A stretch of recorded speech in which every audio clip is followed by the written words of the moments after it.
Okay, the first item on the agenda tonight is a public hearing on the Casey Clower project. We're going to hear from Brandon or Dave on this one. Whoever you prefer. No,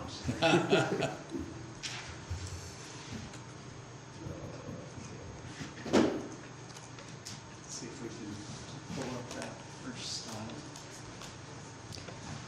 This one? Yep. Okay, so this is the property that we're looking at, and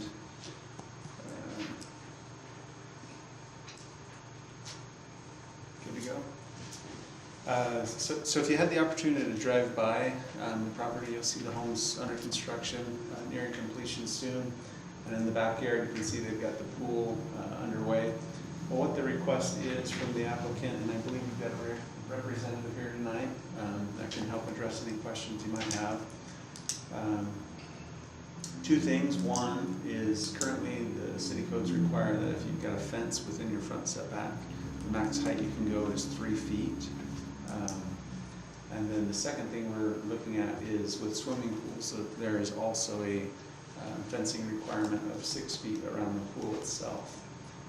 We did have the opportunity to meet on site, a couple city representatives with the applicant, and this was a proposal that he provided to us. I don't know if you can make it out, but there's a red line here.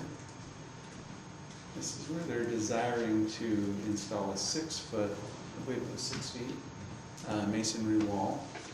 And so it'd come off the corner of the house here and come out, and I want to say it was roughly 12 feet, thank you. So as you can see here, it parallels the sidewalk. So there would be 12 feet north, or excuse me, 12 feet south, but 12 feet into the property from the back of the sidewalk with that 6 foot. One thing that they've asked for consideration on is the property does step down as you head towards the river bottoms to the south. So there is a retaining wall, boulder wall that's been put in here, so the fence would be just on the top side of that. And so part of the concern is providing privacy. Part of the concern is, safety and keeping people out of the backyard that may be interested in the pool or safety reasons related to that. And so what we did was, if you had a chance to look at the board docs before the meeting, we do have 2 sections that we're proposing to change. One was with the fencing ordinance, and the other was with swimming pools. And so if you'll go to the next slide, walking a little bit of it. Oh, sorry, go back. So it doesn't look like this quite got input as it should. So this existing one is to be struck through, which I think in your copy it shows that. Yep. Sorry about that. And so then,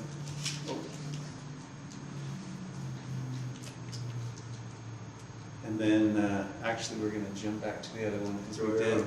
Yeah, so the blue, just imagine that as strike through. And then the blue is just some minor tweaks that we made recently to the earlier version after we got some feedback from the DRC.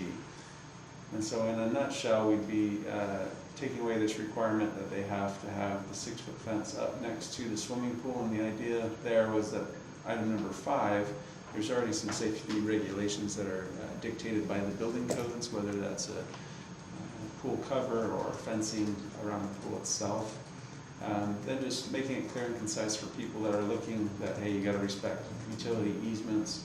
We still have the expectation that any coverings or enclosures would comply with our accessory structure regulations, excuse me. And then in the version number 2 is actually struck through. Do we have a clean version of that we can pull up and try to think? Not the complete, actually I don't think we Yeah. do, so I think. I apologize, this was put in and I didn't get a chance to see the finished product before we pulled it up for you tonight. If we can jump to board docs and go to the fence. So this is the proposal before you tonight as far as accommodating the applicant's request. And so As you can see here, number 2, currently we have the restriction that if you're in the front yard setback, generally that's between 15 to 25 feet, depending on porches, location of the garage, whether it's front loaded, side loaded. So, but generally that's that front area behind the property line in the front of the home. You're limited to 3 feet in height, and so the exception that they're being asked to add in is if you have a substantially sized lot, which is, in this case, at least 200 feet of frontage and at least 20,000 square feet in area, you can then, with the community development director, draw up and have approval for a plan to allow a 6-foot tall fence within the front yard. The restriction there is that it still has to be at least 10 feet from the property line, and the expectation is that area would then be landscaped, which I think is on the next page. Yeah. Oh, sorry. So that third item there is that we still want to make it inviting. Don't necessarily like the idea of the fence coming any closer to the sidewalk. You still want that neighborhood character and feel. If we scroll back up, so number 2 basically indicated that we don't want it in front of the home and we don't want it more than 50% of the frontage. And so we still want to have the home be a focal point, be inviting, and be inclusive with the rest of the street and the neighborhood. Any questions on either of those sections, or do you have any questions for the applicant tonight? Go back to the Drawing, the site drawing, plan? Yeah, can we pull up the...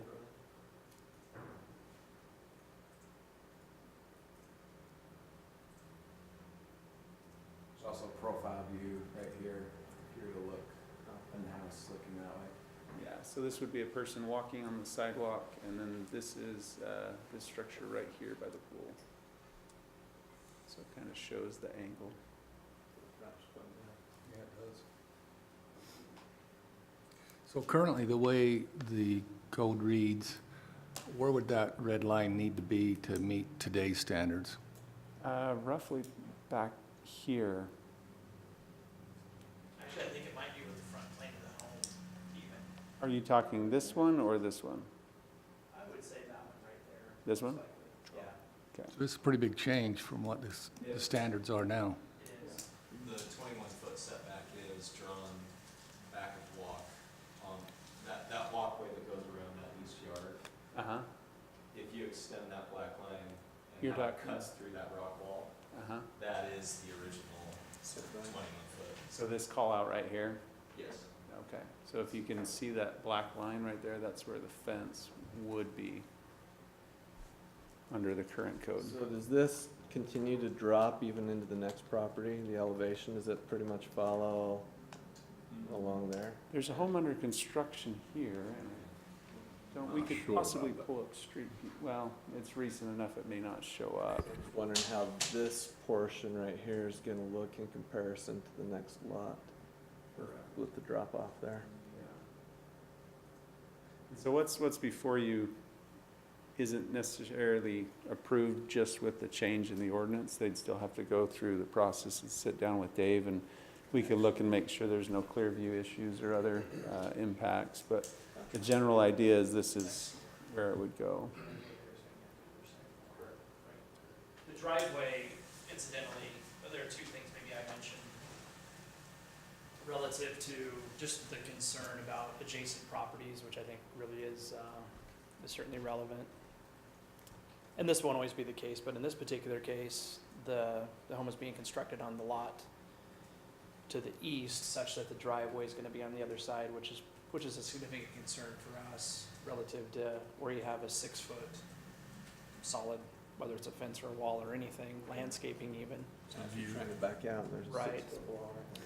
And the way the language is written here, that's accounted for, such that we have a site triangle that has to be respected, that we don't allow certain things over a certain height to be in, for purposes of providing for visibility as people are entering or leaving a driveway and that sort of a thing. But in this particular case, that's, I think, particularly a non-issue, with the driveway being on the other side. So, So while you're here, Dave, why do we have the 3-foot rule currently? Like with a lot of things, I think it's tradition is part of it, certainly. But I think as well, I think that most communities would kind of recoil at the idea of creating walled-off properties, particularly front yards, different things like that. The idea is to keep a certain amount of uniformity, I think, along a street relative to what you can see and that type of a thing. Also, again, just a simple visibility at that point where a driveway meets a sidewalk. I think that's why, for example, we would allow something taller in the front yard. Right now it's 4 feet, if you can see through it. So you'll see like oftentimes it's an imitation kind of wrought iron fence or chain link or something like that, because that doesn't obscure vision. That's allowed to be taller in a front yard than something that's solid, whether it's like a picket fence that might be, or picket type fence that might be solid or something else. I think really it's largely just about a particular kind of character that you're trying to create for a community. I've been in some communities where really for pretty legitimate security reasons, people have 6-foot walls and front yards and that type of thing. And the feeling that you get in those places is very distinct from what I think you'd feel in most of the neighborhoods that we have in Spanish Fork. I think for the worse, to be honest with you, so. Yeah, you can see because of the drop off why you would want a 6-foot wall in the front. Obviously, you can't put one here or you're gonna see over it anyways. So it makes sense in my mind. Yeah, but you could put one there.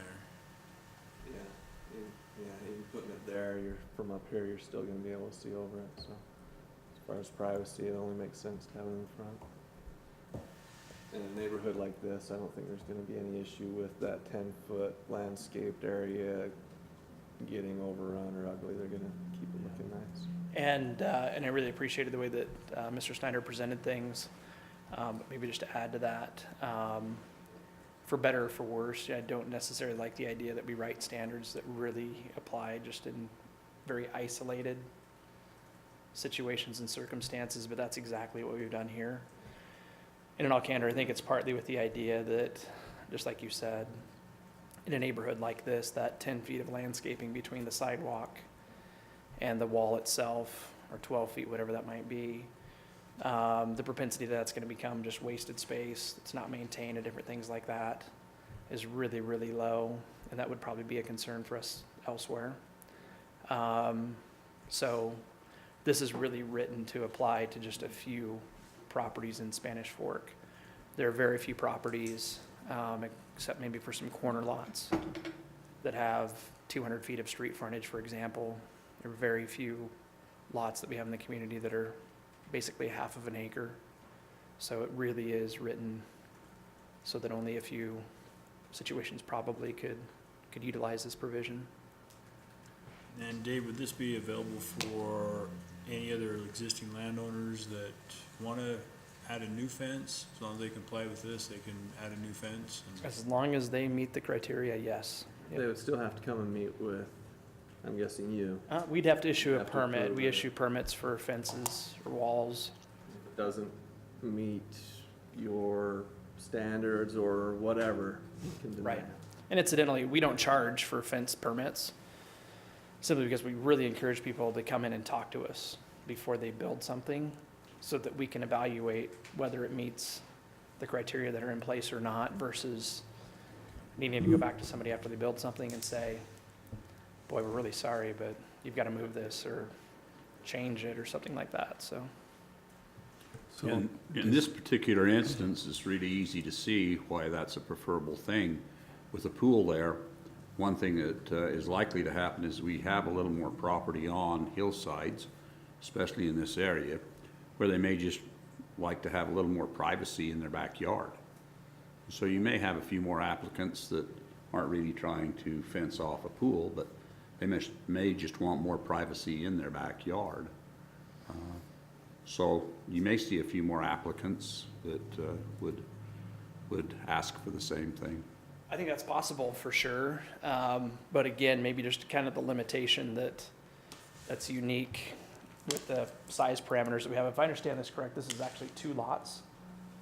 that have been Right. combined, you know, so again, that's part of what it takes to have the room. Takes a 200-foot right, or 200-foot frontage, doesn't it? It does, yeah. Oh. So it's You- at a minimum. So there's not a lot of lots in town that have a 200-foot frontage. So, yeah, I don't have any. Does the DRC feel comfortable that this is a good thing? That we're not just isolating it for the homeowner? You know what I'm saying? We've got a rule in place, and I'm just, how does the DRC feel about that? Let me just speak for myself to that one.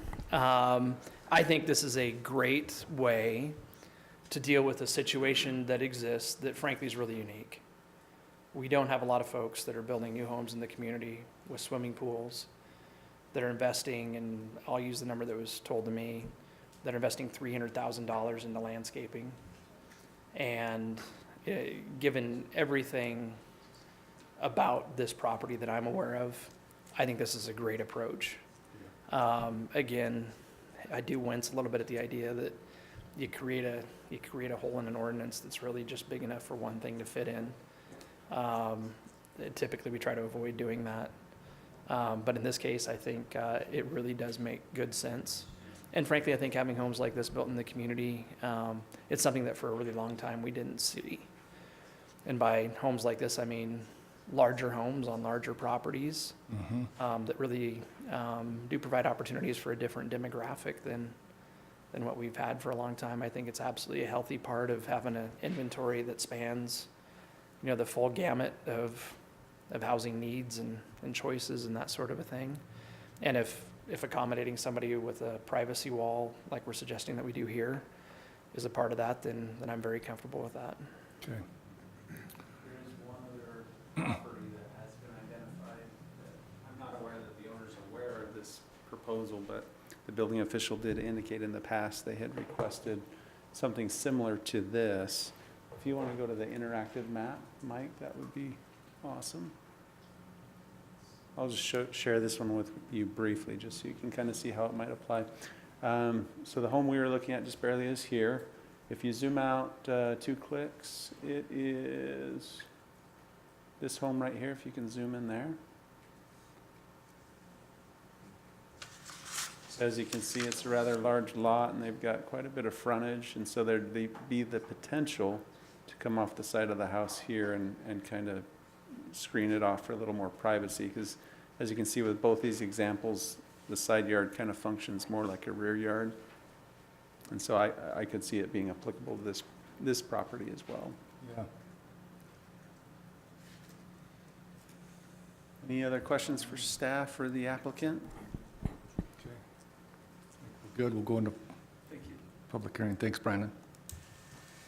Okay, I'm going to move that we're going to go into public hearing now. Is there anyone that, from the audience that would like to come up and comment on this?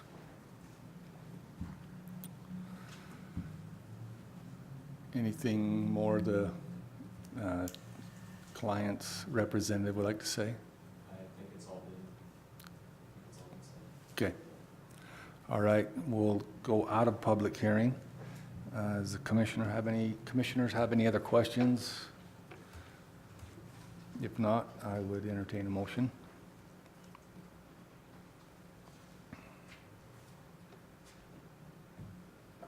I would make a motion that we approve the amendments to Title 15 as it pertains to the Casey Cloward issue and to the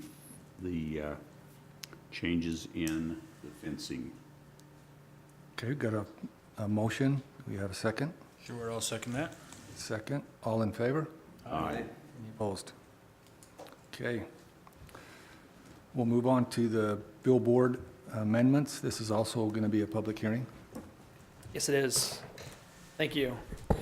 Maybe just a little bit by way of some general thoughts on billboards and the city's regulations and the approach that we've taken to regulating billboards in the past. We'll talk about some very specific things that pertain to how we would treat applications for new billboards moving forward. This is not, in staff's view, about concerns that we have necessarily with billboards as a structure and the service that they provide and any impact that they have on the community and those sorts of things. We see value in having billboards, and I don't necessarily view them as being a big negative, again, from just the perspective of what they are and what they do. However, we do have very significant concerns with billboards, given the limitations that are placed on local governments and the abilities that we have to regulate them. Utah State Code's very clear relative to billboards and the different rights that go with the ownership and operation of billboards, and the limits that we as a city can impose on billboards and their relocation and modifications to billboards and such are so limited that, in my perspective, they become something of a liability for a community. I say that in part because of how they're valued for purposes of, maybe a community needing to exercise eminent domain. Should there be some need to modify a billboard or to do away with them. And I think that's largely why, going back, I believe, close to 20 years ago, which is before I came to Spanish Fork City's regulations really have been written with the idea that the city doesn't want to see new billboards constructed. That certainly has been staff's understanding as we've read the different criteria that pertain to billboards and where they can be constructed, where they can't be built, and different things like that. But that being said, our code hasn't come right out and said that. And as we've talked as of late as staff, we felt very strongly that now is a time to make a change we think is very needed and appropriate, just simply to come out and say more directly what we thought, really the code intended to do, has intended to do for quite some time. So that's really just a little bit of background and kind of the nexus for why this is before you tonight. I'll touch on the actual language here that we recommend that you consider making a recommendation on tonight in just a second. But with that being said, do you have any questions about billboards or anything that?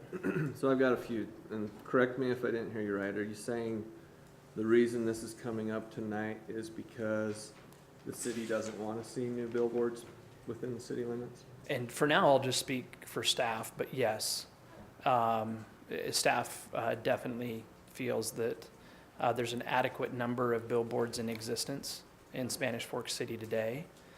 And again, I don't want to take any liberties at all, but certainly it's my understanding that that's been the intent of the city's ordinance for quite some time. And in fact, we've only issued, really one permit for a new billboard that I'm aware of in the last 10 or 11 years. There have been 2 others that were constructed after a very lengthy process of litigation, or is connected to some lengthy litigation that happened. But really, we felt as staff that there was just that one opportunity created, and even that for us was a surprise, given how we understood that the city code likely would apply. So certainly, from the perspective of how our code reads now, I think you can make a strong case that all of the opportunities to construct billboards are exhausted, but yet we don't come out and just say that explicitly, and that's really why we're hoping to be more clear, I think a little bit more concise as well, relative to the language that we have that pertains to billboards. Can you give me an estimate or a number as to how many we currently have within city limits? I thought that would come up. Possibly in comparison to other cities similar size to Spanish Fork? I think we're on the order of 40, and there might be some folks here tonight that can correct me on that. We're in the process of doing an inventory right now, but we haven't completed that.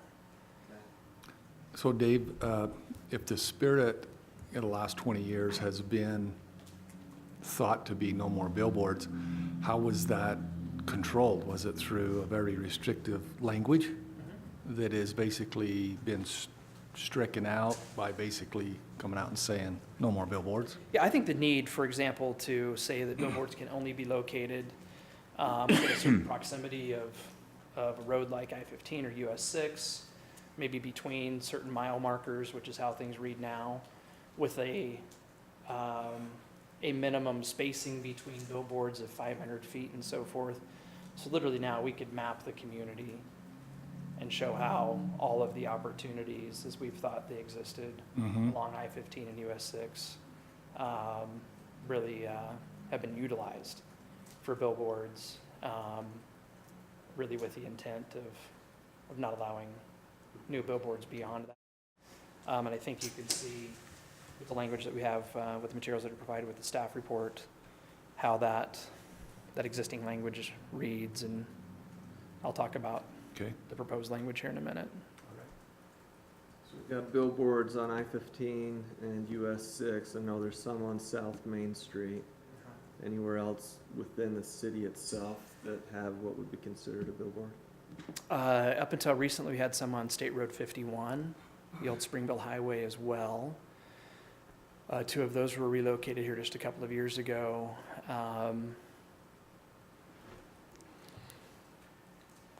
I think they are all along I-15 or on South Main Street or on US Highway 6, I think, today. When a property, what's the zoning for a billboard property? Commercial or industrial today is how. And in past, once a billboard goes up, is it very often that that goes away? No, and not that it's a concern for us for billboards that exist today to remain. I could spend a lot of time talking about this. We certainly have spent a lot of time over the years as staff, working with our in-house legal counsel and outside legal counsel, dealing with situations where, for whatever reason, maybe it's because a lease was terminated, a billboard company needs to relocate a billboard someplace else in the community. But part of what is a concern for us relative to having additional billboards constructed is, and let's maybe talk about the billboards that used to exist along State Road 51. If you're familiar with the Anderson wrecking site on State Road 51, there were 2 billboards that didn't really meet the contemporary standards for billboards in terms of how tall and how large they were, located on the Anderson wrecking property. And I can't recall what exactly led to the owner of those billboards needing to take them down from the Anderson wrecking site. And again, given how the state law is written, the owners of those billboards have a right to relocate them elsewhere in the community, really without a local jurisdiction's influence as to where they can go. There's some zoning provisions that have to be met in state code, but in this case, we actually dealt with a proposal to relocate those billboards in front of the motel on US Highway 6, which was a significant concern for us at the time. But it was a very real prospect that if they wanted to observe certain size and height requirements or limitations that corresponded with the existing billboards on State Road 51, that we would have been obligated to allow them to reconstruct them, really in what's kind of becoming our new commercial downtown, in an area where we've invested a tremendous amount of effort working with Woodbury on signage standards and different things like that. And it's really those areas where local jurisdictions given the option to let a billboard company proceed or to buy the billboards. And given that billboards are in essence valued not on the actual value of the structure and that type of thing, as most properties are, when you get into a situation with eminent domain, when we have to purchase property as the city, typically we're paying market value for that property. With billboards, the value is instead based on earning potential, which is dramatically different relative to being much, much higher than what we'd be dealing with if we had to buy a store, for example, or some other form of real property. And again, that becomes a concern for us relative to, and I'll continue to use the word liability, and that's how I really view The idea of having more billboards in the community is just additional things for us to be concerned about moving forward in time. But I want to be clear as well that the changes that we're proposing, we know they don't impact somebody's ability to follow the state law, just like they could today, should they need to relocate and so forth, an existing billboard in the community. So it wouldn't impact, in our view at all, billboards that we have in the city today. It wouldn't impact folks that might have applications that previously were submitted for billboards in Spanish Fork. Those are vested applications that people have a right to take through the process under the rules that were in place when those applications were submitted. Are there very many of those? There are 3.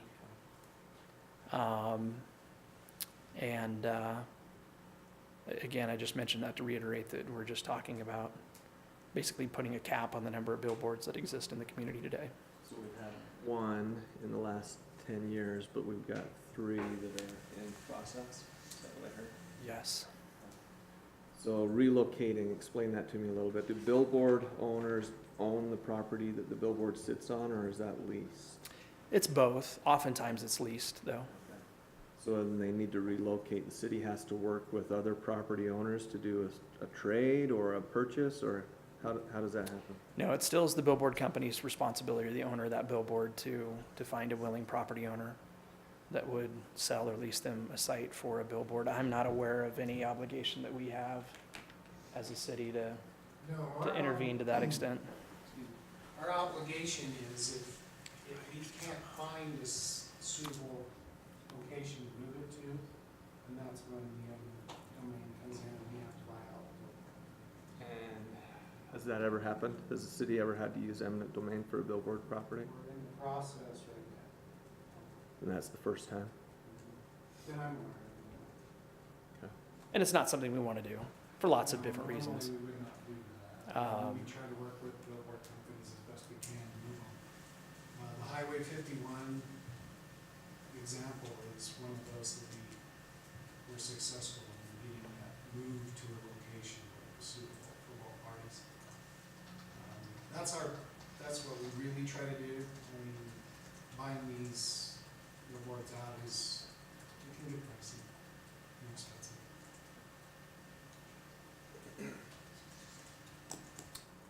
Okay. So talk through some language a little bit, if I might, for just a moment. And before I start on that, this list of cities here, this is not at all an exhaustive list. There's one particular search engine that exists that we have access to that helps us just do a quick reference of a number of cities' different codes. And we spent a few minutes yesterday compiling this list. This list identifies cities that have taken an approach that's very similar to what we're proposing tonight here in Utah. But I'm very confident that if we wanted to spend more time looking at other cities that have done similar things as to what we're proposing, that list would grow considerably, which, we're not necessarily here to try to follow, the lead of other communities. But I certainly do think this suggests that we're not wanting it all to be, an outlier or anything like that. This, I think, if anything, brings us much more into the kind of the mainstream of how cities have chosen to approach regulating billboards. So that being said, we've had a few conversations about specific language. So Mr. Clark, you can go to the next slide there. I don't know if anybody's here on Billboard. We are. Okay. So this is available on the city's website in board docs attached to the agenda for tonight's meeting. We put it there at about 4 o'clock this afternoon. At about 3:30, I met with Junior Baker, city attorney, and he had some suggestions relative to how we should change the language that we delivered to you last week when we talked about it in the DRC meeting a couple of weeks ago. I think, frankly, the intent is entirely the same. He felt that it was important that we deal with the non-conforming questions a little bit more directly, so that's really what this is about. And if you look at this for a few minutes, you will have spent as much time, frankly, as I have at this point reviewing it. So that being said, I think the approach is very straightforward. It's pretty easy to get our heads around. There's a number of billboards that exist in the community today. You know, those would be determined to be non-conforming. And as non-conforming billboards, they have, in my view, considerable rights to continue to exist, you know, beyond what we'd probably consider other non-conforming uses to have. Under the fourth provision there, we list out the criteria that would need to be met. You know, should a billboard need to be replaced or relocated? And if, for example, that there was an existing billboard that needed to come down and wasn't replaced or relocated, you know, according to the criteria that we have there in that fourth point, that number of billboards that's identified in point number 1 or referenced there, that would simply be reduced by 1. Is there a timetable on number 3? I believe it's 1 year. Brandon? State law allows for a billboard to be relocated within 1 year of it coming down, is that right? Typically, that's the time frame somebody has with a non-conforming use. So I think that's what they're working with. Okay, so. Can you explain, maybe you did and I missed it, non-conforming? What makes a billboard non-conforming? Yeah, so maybe even just talk about any uses.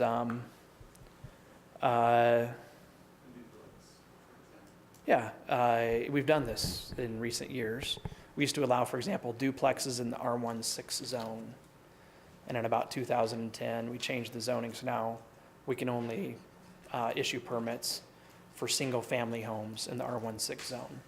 So duplexes, in effect, they're no longer a permitted use in the R16 zone.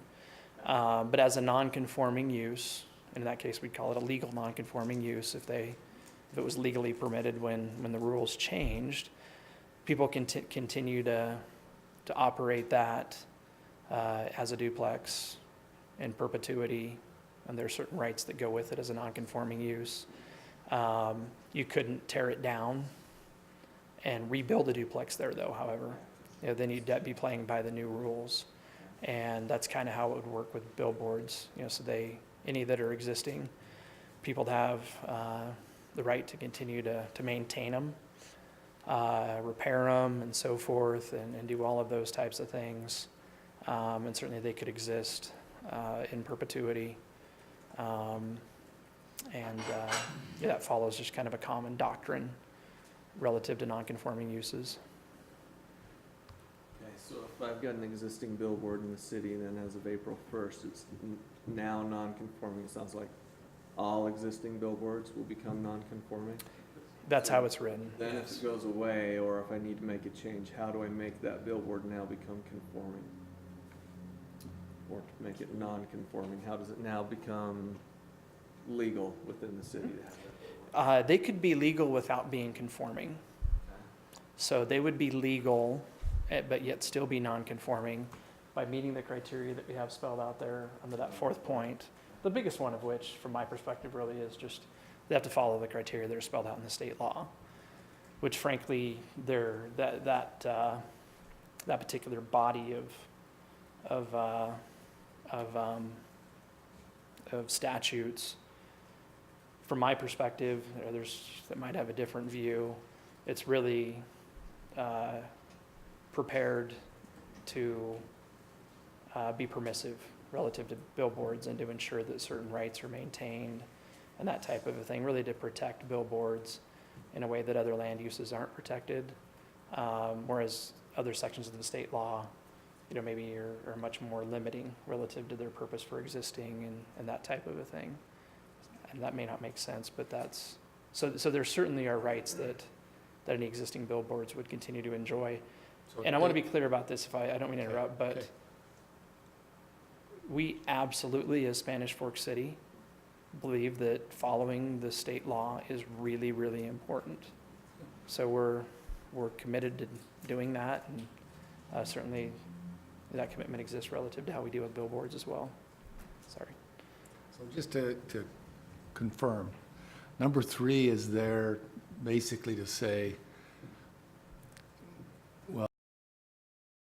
So April 1st, every billboard is non-conforming. Right. Legal to stay there as long as it wants, okay? But number 3 says if that board comes down, gets removed, and doesn't get replaced within this 1-year timeline, then the inventory quantity just went down by 1. Is that correct? Couldn't have said it better myself. Yep. That, you Yep. understand, Kevin? Yeah, that makes. Okay. Or at least that's the proposal. Precisely. Yep. Okay. All right. And just lastly, for me, there are some other issues relative to billboards. For example, it's happening more slowly than maybe anticipated, but you'll notice billboards that might have had what we call a static copy, just like a vinyl or something like that, being converted over to some kind of digital copy. I think we'll see much more of that happen in the future as time goes on. Probably sometime in the next few months, we'll be back with some additional changes, just that put some criteria in place as those conversions happen that likely will just tie right back to the state law as well. But for purposes of what we wanted to accomplish tonight, we felt like maybe just taking one bite of the apple was enough. So that's why we just want to focus on this particular issue now. Dave, is there anything currently that would regulate the 40 signs that's in the city now from going to these new LED lights? Or is that a state ruling if they can do that? I think we could try to do some things. I think there are allowances in the state law that do allow local jurisdictions to regulate certain things about those conversions. And in all honesty, Mr. Snyder is more familiar with the latest and greatest on the state law relative to billboards than I am. So if you want to comment, don't hesitate to. But Yeah, for instance, illumination. how bright it could be. Latitude given to the local jurisdiction as far as illumination standards. But then, the state code has specific criteria, for like old times or conversion from one message to the next. I can't think of what that term is called.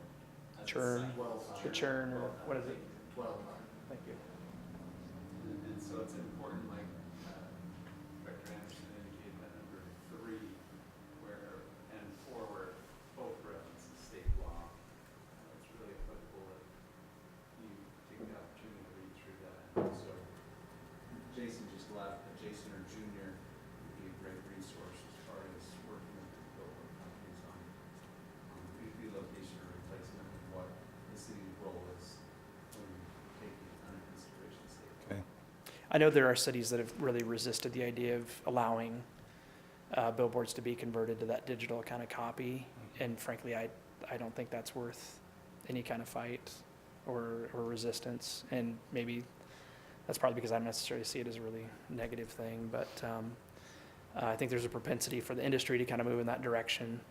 And there's a certain amount of support for that, really at the state level, the legislature. So I think that's just probably what the future holds. Okay.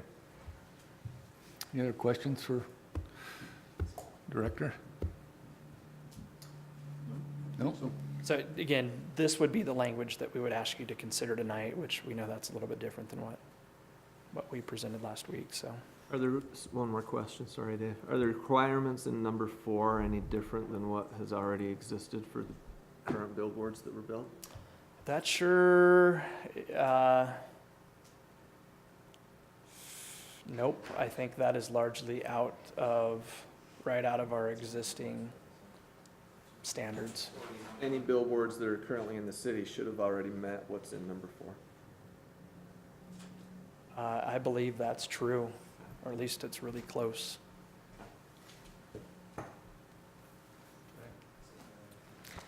Thanks. All right, this is a public hearing, so we're going to go into a public hearing at this time. And if you'd like to comment on this, I'll invite you to come up and introduce yourself. And Good evening, Commissioners. They really put me right on top of you, didn't they? Nate Seacrest, I'm here on behalf of Reagan Outdoor Advertising. We'd just like to speak to a couple things, and just going through the section quickly. And again, I can't say how much I appreciate that it's short. That's really helpful in trying to review it quickly. We've got some thoughts and some concerns. To answer some of the questions you guys were asking Mr. Anderson earlier, in the first place, we relocate signs overwhelmingly because there's been some action taken by the city. They would like to see a development happen. They would like to see a road widening. As we relocate these signs, that's usually the instigator. Is there's some action taken outside of our control that says your sign is in the way of, most recently we had one up in South Salt Lake where they were looking to redevelop an entire block. And our sign was there permanently. We had an easement on the property. We were there for good. But in an effort to try to be a good neighbor to the city, we said, we'll work with you to try to relocate it. It ended up being a really long and difficult process. It took us about 3 years of effort to resolve it, but we're committed to working with the cities. And we appreciate Spanish Fork's history of working with us on relocations as well. So that you're aware that that 3-year effort to relocate was in large part instigated because the responsibility is absolutely on the billboard owner to find a new location for the sign. The city is not required to find a new spot. We are required to find a new location, to talk to the landowner because they are usually on leases, and get them to be willing to enter into a lease agreement with us where we can put our sign there, and it has to comply with any city ordinances that may apply to that or the state code, depending on the circumstances. So a couple things, and I just lost it, but that's okay. As we go through here quickly, unless you want to give me your password, I mean, we could have some fun today. Oh yeah, absolutely. So as we go through it, I'll just go through it quickly. We've got some concerns with it. I think the city's heart is in the right place in trying to follow state law. I've represented Reagan for about 7 years now, and we have never gone to a city and said, we need you guys to change your ordinance to give us more billboards. We understand that cities don't necessarily want more billboards. What we're trying to do is to preserve our existing inventory that we've invested a lot of time, a lot of money, and a lot of effort into constructing over the last 50 years. With that in mind, we're obviously very, very eager to preserve that inventory. It represents a significant investment to us. So we like to relocate our signs when they're in the way of some kind of process. It's never our intention to have a sign condemned. 100% of the time, we will do everything within our power to stop any kind of eminent domain proceeding and to get the sign out of the way. Whatever the problem is, we want to move the sign somewhere else.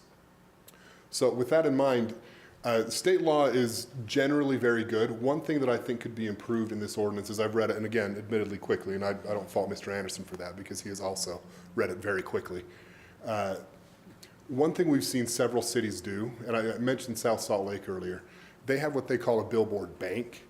So if there's a development that needs to come through and a sign needs to get out of the way, what we can do is we can bank that square footage until we can find a spot for it to land, which solves the problem of getting it out of the way without us having to run around like a chicken with our head cut off trying to find a location for it. It allows for a lot cooler heads, a lot better process to resolve the issue in front of us versus trying to do it under some really arbitrary tight timeline. And we have a lot of language on this that we'd be happy to provide to the city. It's worked very, very well. That's why I mentioned South Salt Lake took 3 years. If we'd had a year timeline, that sign would still be there and their development would not have gone forward. And they've been very upset about that. And that's never our intention. Secondly, as I look at 4B, oh, if you have a question, go ahead. Just on that banking, I mean, Yeah. the sign's down, the revenue stopped. How is that addressed? We eat the revenue until we find a new location for it. Okay. Yeah. It's not ideal for us. We work really hard to find locations as quickly as we Yeah, can. yeah. I'm sure you can imagine. But yeah, the city is under no obligation to pay us existing revenue on those signs. I mean, if you guys want to, we're not going to object to that. But that's never been a part of the banking system. So as we look at, well, let's just go through in order. As we look at 3, I've got some concerns with how that's drafted. I think it's a fine concept. Again, with the bank included, it could be better. There's no statement in there that if a non-conforming billboard is removed and not replaced. The way it's written, if a non-conforming billboard is not replaced or relocated, there's no instigating factor to say it has to be relocated or replaced. I think that probably just needs to be cleaned up a little bit. Moving down to 4, the current code set under B, current code is 400 feet from a residential district or use.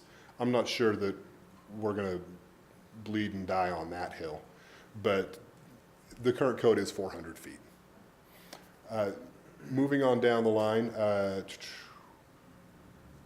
I know Yesco, Reagan wouldn't have any business problems with E, but it's because our signs are painted brown. Yesco paints their signs, depending on, you know, if it's my wife telling me or me, silver or gray. And that's part of their branding. We, like any other business, have branding so that when you see a brown billboard with a little blue tag on it, you know it's a Reagan sign even before you can read it. Just like Yesco does with their silver signs and a red tag on it. You know it's theirs before. It's our branding that we do as an industry.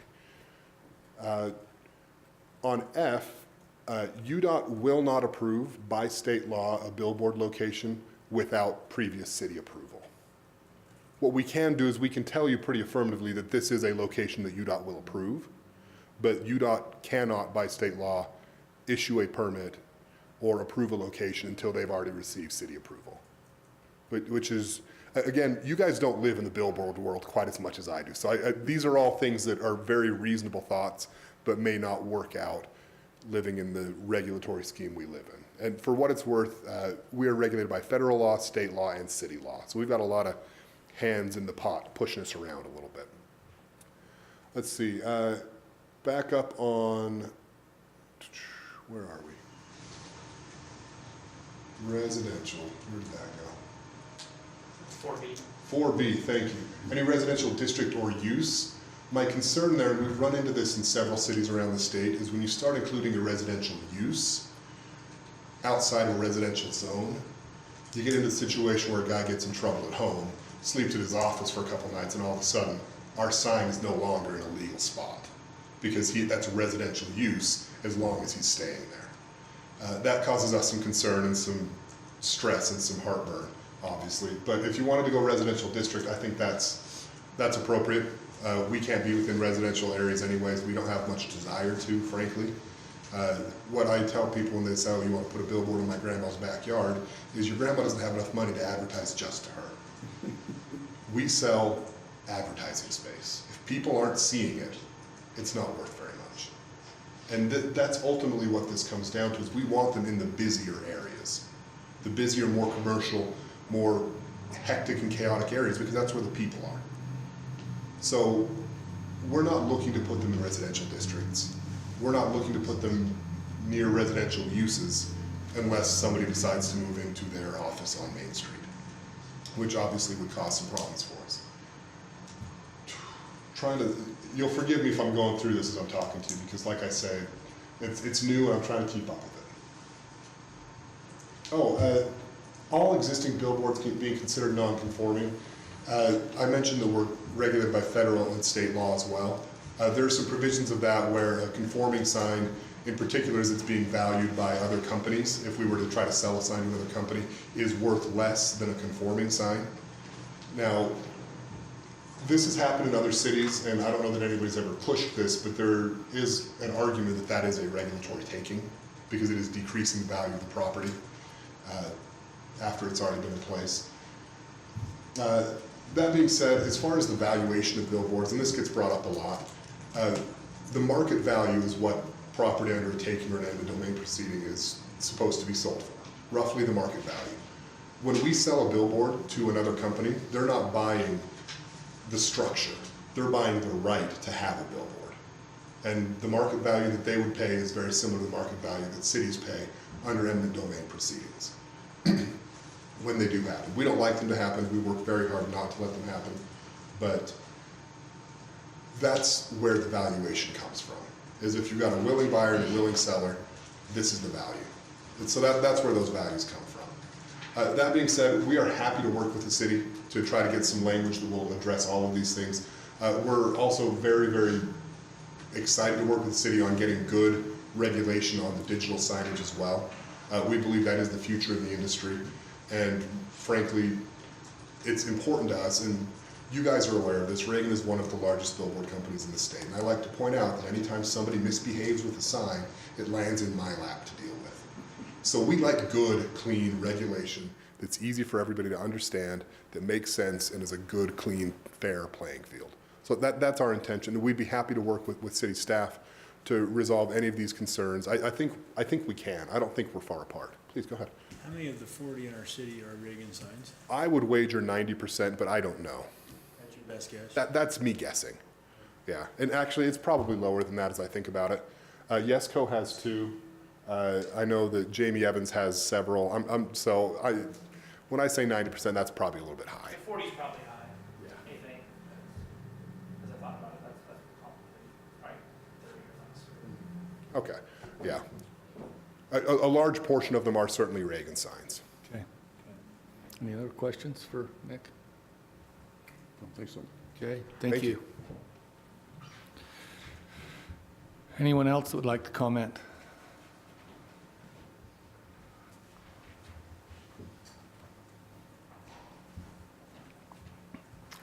My name is Mike Hellman with Yesco. I'll spare you the going back through all the details Nate just covered. He does a great job. That's why I always let the lawyer go first. Except I don't believe my billboard problems land in his lap. If he wants them to, I'm happy to oblige. But like you said, my biggest thing here is going to be the color. Yesco obviously has a brand. We call it Yesco Gray. There is a silver sign in Cedar City if anybody wants to see what a silver sign looks like. But we would like to stick with our branding color and how we paint them.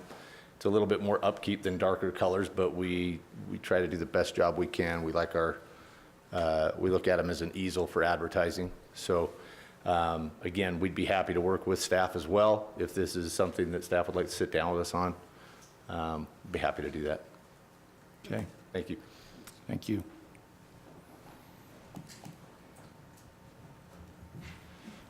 How are you doing? Good. I'm Jamie Evans. Let me tell you the point of view from the landowner. Well, first let's address how many billboards there are. If I think I'm going to receive the 3 permits and we're going to have 5. Yesco only has 1. Is that correct? You have 2? 2, and everything else in the city is Reagan's. So there's 7, I think, and there's how many signs you got, Dave?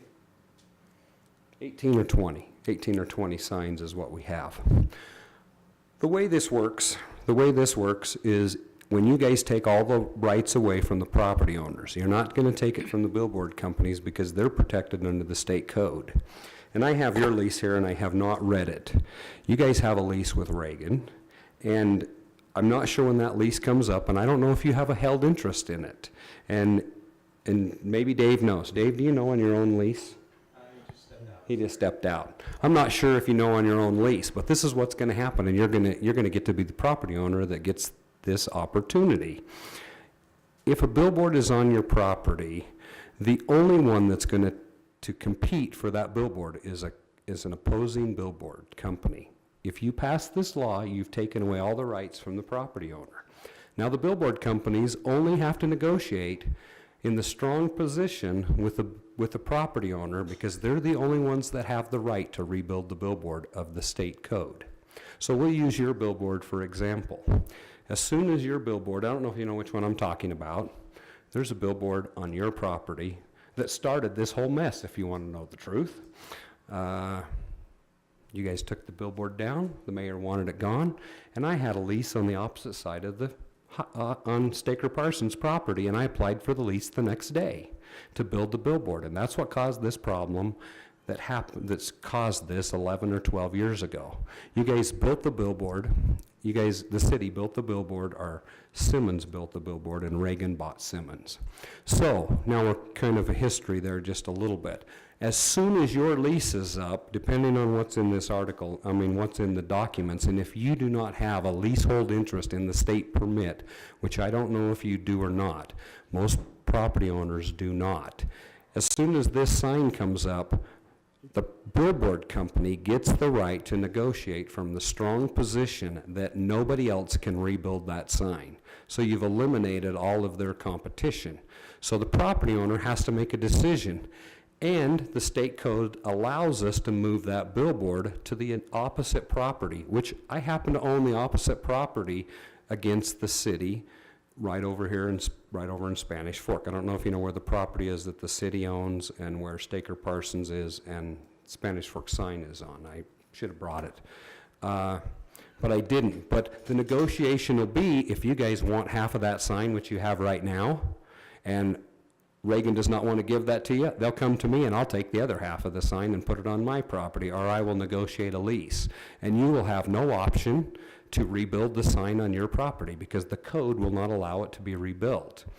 It's the same as on Blaine Evans's. Blaine Evans's property is in what I call, this is a chess game, is how I play this billboard business, is in chess. And Blaine Evans is in checkmate. So when Blaine Evans's property as the north end of the county, that lease comes up, everybody will have the right to compete for this under the old ordinance. Under the new ordinance, Blaine will only be able to negotiate with Reagan that owns the sign. So you take away his ability to negotiate. You're moving the power in changing this code from the landowners to the billboard companies. And I own the billboards. Now to get rid of a billboard off your property. The only way a billboard is leaving is when the court orders us to leave.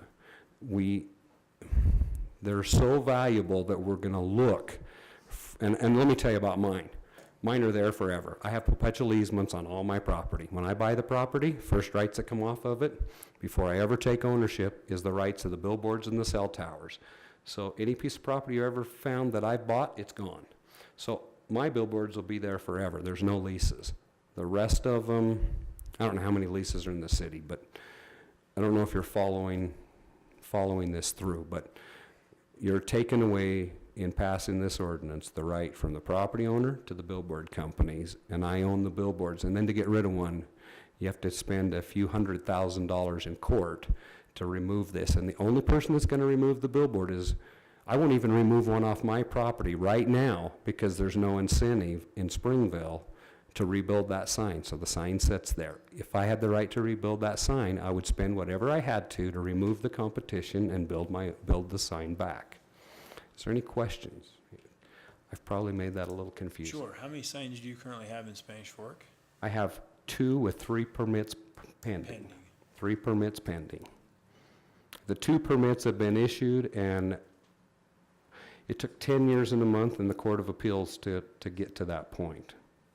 And there's 3 pending that I think we're going to have issued, or we'll let the courts move. Great. And what would you recommend we consider as a change? Leave it the same way it is? What would you what's your recommendation? My recommendation is that if you want to protect your property rights that are there, you leave it the way it is. No more billboards can be built. I cannot find, and I could be wrong, but I've spent 15 years looking at every inch of Spanish Fork, and there's no more billboards that can be built.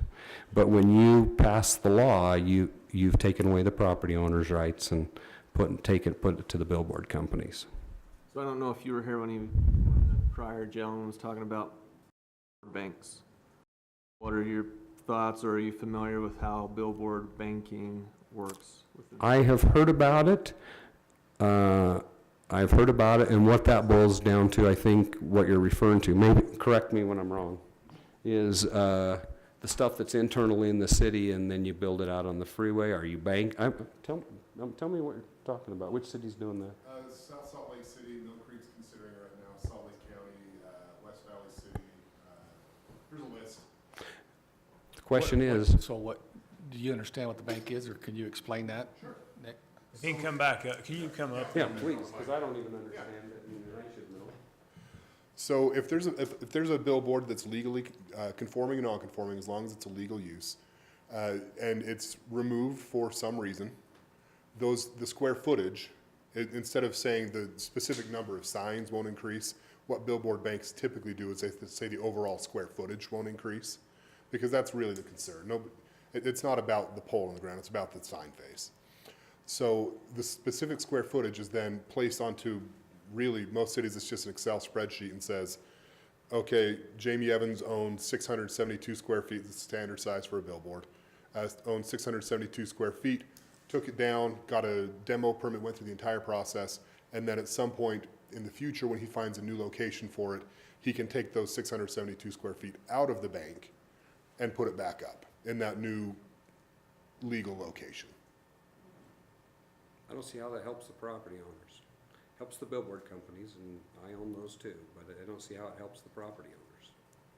The Well- competition is what helps the property owners to get the most value out of the land. And I think it's fair to point out, we didn't ask for this ordinance. This is not a Reagan effort to try to No, I stifle I competition or totally- anything like I that. totally understand that. The cold reality is, cities have made a decision they don't want any more billboards. The cities, by that measure, by that decision, have restricted what the billboard market looks like. This is not anything that any of the billboard companies have ever asked for or pushed for. If you want to leave the ordinance the way it is, I'm not sure we're heartbroken about that. But if you do want to pass a new ordinance, like I said earlier, we've got some tweaks that I think could help improve it to be a more workable ordinance. Because as Mr. Anderson pointed out, relocation is the name of the game these days. So the ability to relocate a sign efficiently and through a collaborative process with the city is extremely valuable, both to the city and to the residents of the city and to the billboard companies. I think the banking makes sense for that, mainly because of your example of, you know, taking 3 years to get through this project that could have really went quick by this banking process. So just the concept of it sounds good. I'm a little Absolutely. confused, Jamie, with your presentation of how this affects the property owners. And maybe it's because I don't understand the leases and how all that works, but Yeah, it sounds like the property owners are at a big loss here, and I'm not getting it. Okay, right now, we'll use Blaine Evans' property. Do you know where Blaine's is at? Okay, we can use anybody's property you want to use. When that lease comes available to compete, if there's no way to rebuild the billboard by the public, then the only one that gets to negotiate, so if you have a billboard on your property, you want to have free to negotiate. And the way the state code reads, the only one that has the right to rebuild that billboard is the owner of the billboard. So the owner of the property. pardon me? The owner of the billboard, not the owner. Not an owner of the property.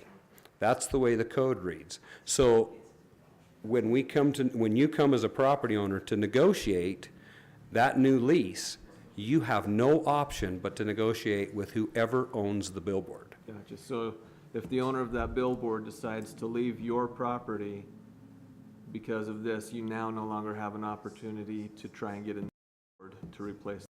Correct. Okay.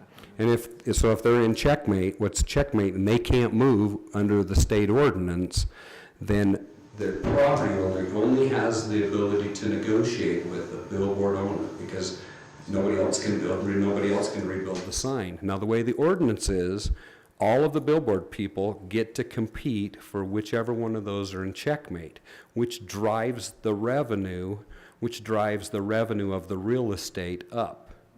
So, because everybody gets to compete, then I get to go to Reagan Signs and I get to compete with Reagan for that opportunity. But when you pass this, if this ordinance passes, the property owner has no ability to negotiate. Jamie, can I ask you a question? You bet. You mentioned a couple of times that the state ordinance is the one that regulates that right now. This- The way that the state law is written, only these billboards can only be replaced by the current leasee or owner. So how does this ordinance, it sounds like we can't trump the state ordinance. No, So They can move- if this changes, how does that change your situation? If the situation already exists, then how does this affect it if it's passed? okay, so the state ordinance allows you to move the billboard a mile in any direction. We'll use the billboard that's the farthest north in the county. That one is in checkmate, because there's no location in Spanish Fork to move that billboard for a mile. So that one is in checkmate. So the way the ordinance was written, when that lease comes up, we all get to compete for that right to rebuild that sign. So everybody, me, Yesco, everybody gets to compete for that right to rebuild that sign, because the ordinance allows us to build the sign. So we all get to compete. Now, they can try to move it with the state code to try to move it, but when the state code runs out, or the state code's dog chain runs out, is a mile, And on Blaine Evans's property is one of them, that's a great example. That sign, when that lease comes up, we all get to compete, and Blaine is gonna get 4 times the land lease if we get to compete. If you take his rights away, and then he only has one person to talk to, and they can either leave it on Blaine's property. He can't negotiate with anybody else as the property owner. You take away all the competition by passing this law. The way the law is now, we all have competition to do this. Dave, can you kind of chime in on this? I'd love to when Mr. Evans No, is done. go right ahead, come on up. Anytime, yeah, come on. Close the hearing then, and then go to. and then- Really? And then Okay. come back to staff. Any other questions you have, or anything you want to know about the state code, or these attorneys probably better than me, but I know it pretty damn well. Is there any other Thank you. comments from, okay. We're going to close the public hearing part of this and ask Dave to address at least Jamie's comments. And I'm not sure that I can completely, but just share a few thoughts. And I'll start with what for me is the really easy one. From staff's perspective, we understand that maybe part of the rights that come into play with billboards do pertain to people that might lease land to a billboard company for billboards. But frankly, that is really not at all a decision driver for staff relative to what we're proposing, which we think is very important to protect the city as a whole. And again, the liability that the city incurs with every billboard that's constructed. And I don't think I could have described any better why it is that the city's concerned about having more billboards than with the way that Mr. Evans put it.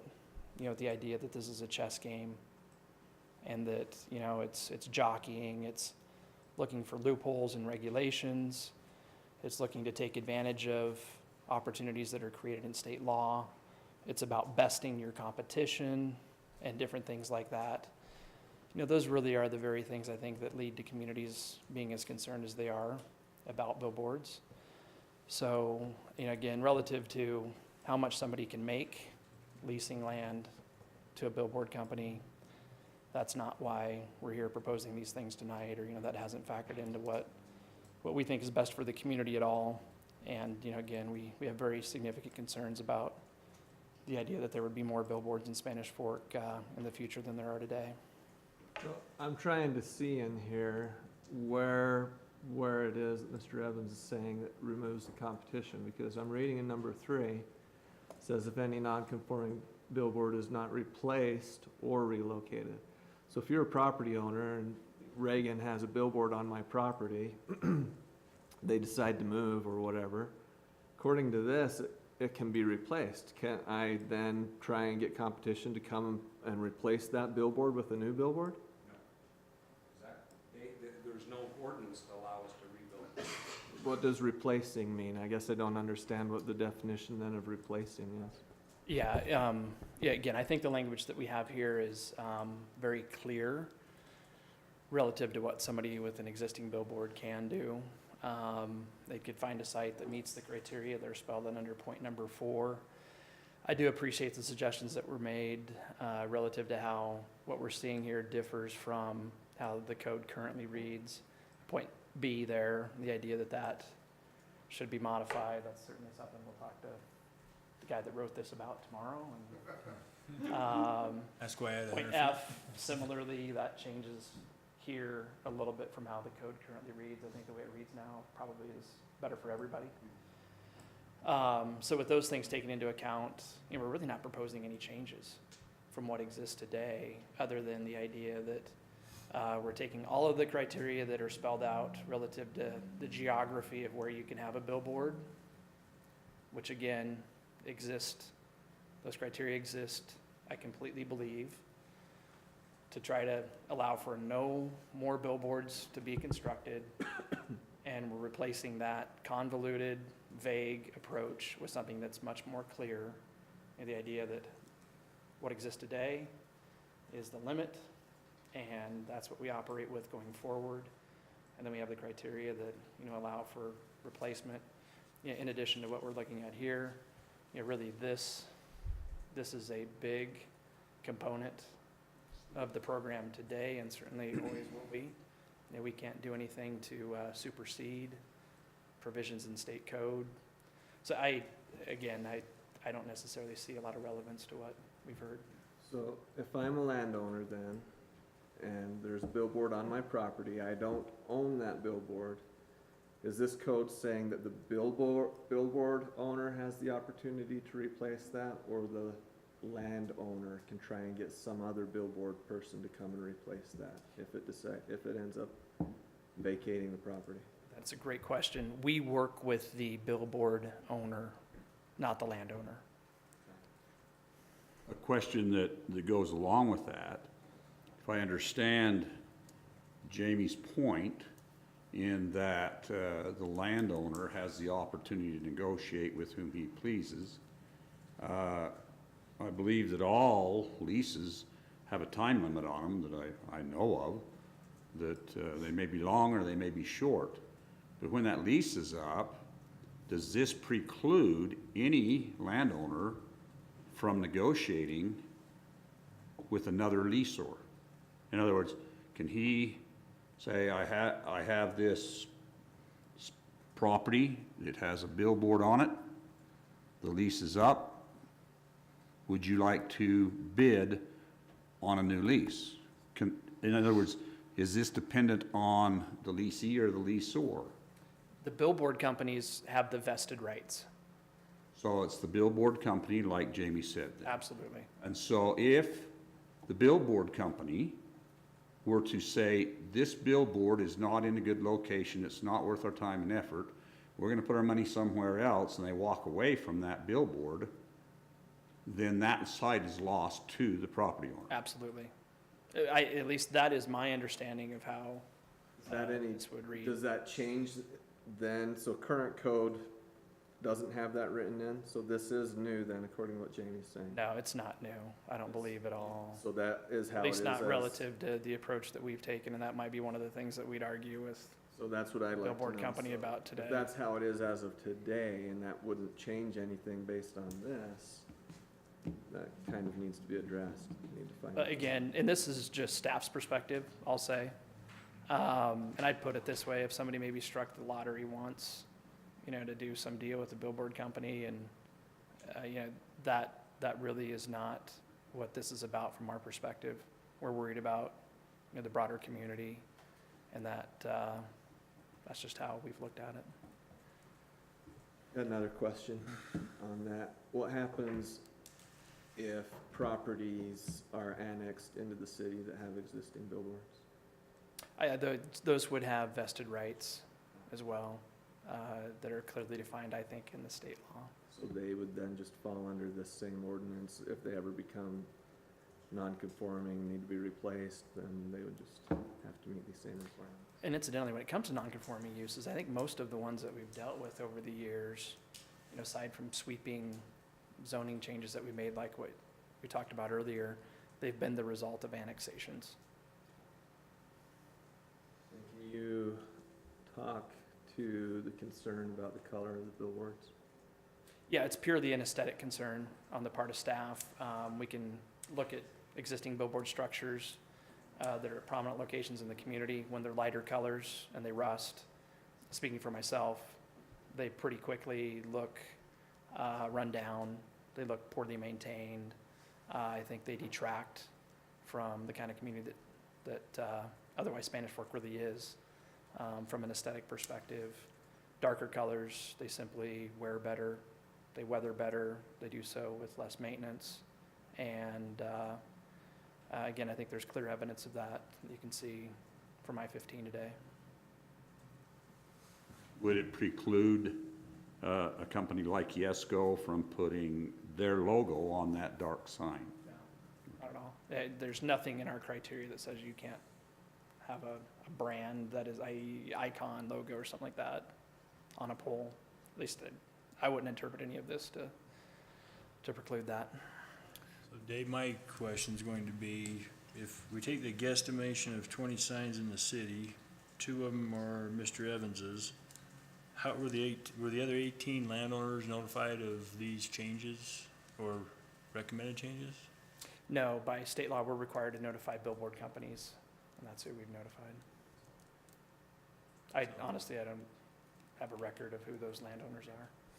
We could figure it out. So if I was a landowner, I would want to know about this kind of a change that could possibly affect me quite a bit. But I don't know how we give them notice. It doesn't sound like we have a normal protocol for that. I'm just curious. I'm going to ask our YESCO representative. Did you notify your two landowners that this was happening? Our two signs, one of them is an easement, well, it's actually a small parcel that we own. The other one is a lease, but no, I did not. And how about you, sir? Me? Yes.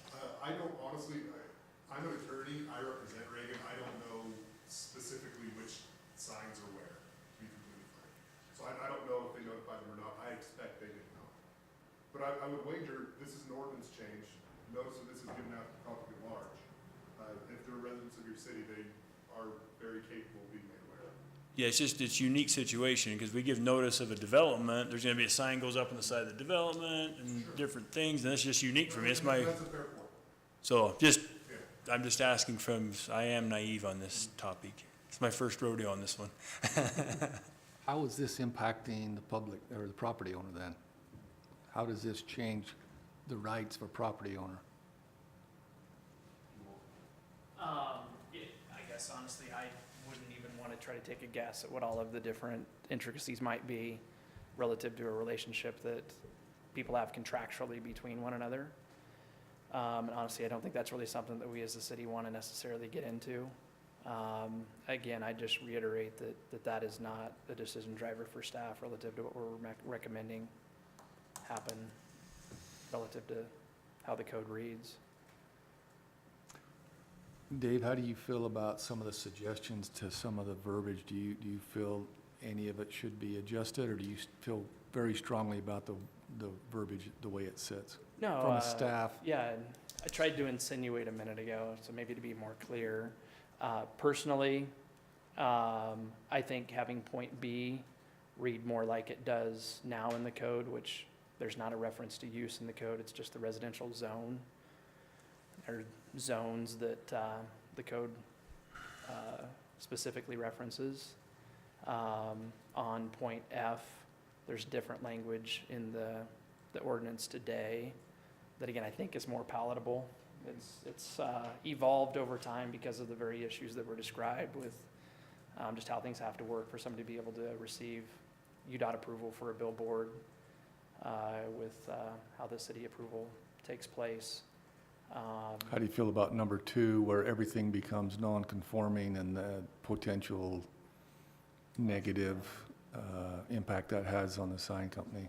I think that's a great approach, I really do, and you can see the difference between what we had prepared and delivered last Friday to this, and I think that makes it much easier than to prescribe some of what the standards are for non-conforming billboards moving forward.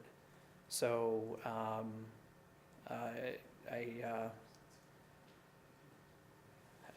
don't necessarily really want to be the cheerleader for the language that the city attorneys put together, which is what we're seeing here. But I think that's a very good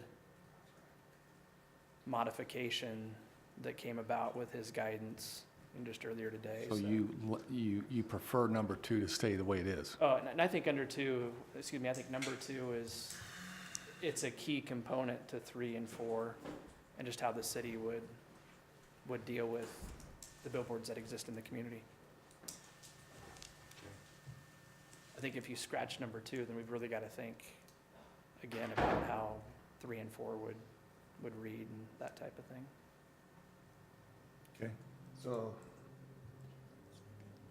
rather than look at existing billboards that maybe are conforming, that meet everything in number 4, and put them in a separate pool from any of the non-conforming ones, you guys would rather just take everything, make it non-conforming, and then they have to eventually meet these other requirements? Yes, except for they wouldn't necessarily ever have to meet those criteria. Just be legal non-conforming. Yeah, they could exist as they they stand What if- today What if they forever. were legal non-conforming and they wanted to become legal conforming, what would they need to do? I don't believe that opportunity would exist.